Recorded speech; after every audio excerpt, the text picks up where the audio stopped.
মাননীয় স্পিকার, আমার জন্য আজ খুব শোকের দিন।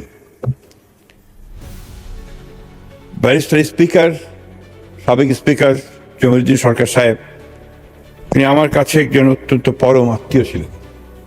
রক্তের সম্পর্ক ছিল না, কিন্তু তিনি পুত্রের মতোই আমাকে স্নেহ করতেন। সেই জন্য তার সম্পর্কে কিছু বলতে গেলে আমি কিছুটা আবেগ আপ্লুত হব, এটাই স্বাভাবিক। খুব অল্প সময়ে তার সম্পর্কে কিছু বলে শেষ করা যাবে না। মাননীয় স্পিকার, এই ধরনের মানুষগুলো যারা পৃথিবীতে আসেন অল্প সময়ের জন্যে, যতটুকু সময় থাকেন তারা তাদের অবস্থানটুকু জানিয়ে দিয়ে যান। ব্যারিস্টার জমিরুদ্দিন সরকার সাহেব ছিলেন সেলফ মেড ম্যান।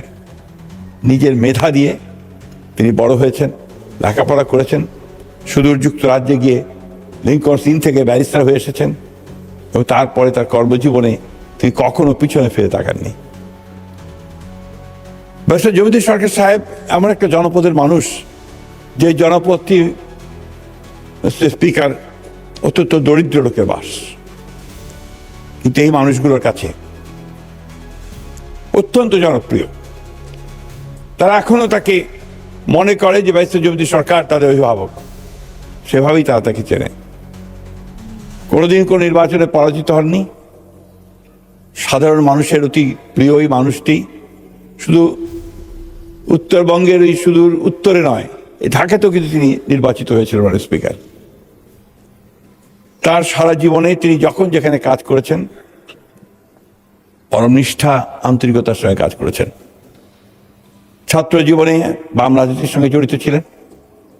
পরবর্তী সময়ে শহীদ প্রেসিডেন্ট জিয়াউর রহমানের রাজনীতি এবং তার নীতির প্রতি তিনি আকৃষ্ট হয়ে প্রথমে জাগদল এবং তারপরে তিনি বিএনপি অর্থাৎ জাতীয়তাবাদী দলে যোগ দেন।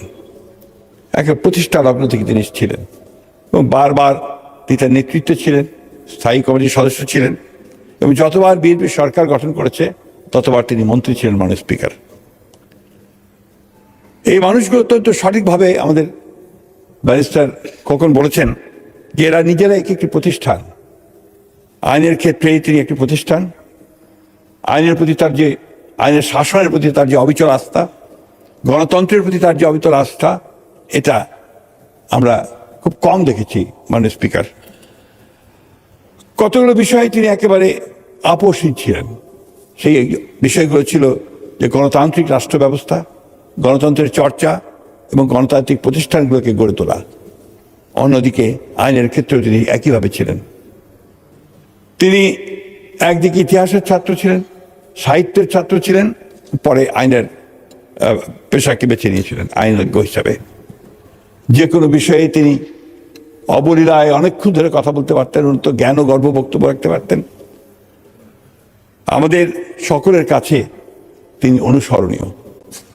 আজকে যখন আমার খুব কষ্ট হচ্ছে, গতকালই আমি আমাদের সহকর্মী ব্যারিস্টার নওশাদ জামির সাহেব, তাকে ফোন করেছিলাম, খবর পেলাম যখন তিনি অসুস্থ হয়ে পড়ে হাসপাতালে গেছেন।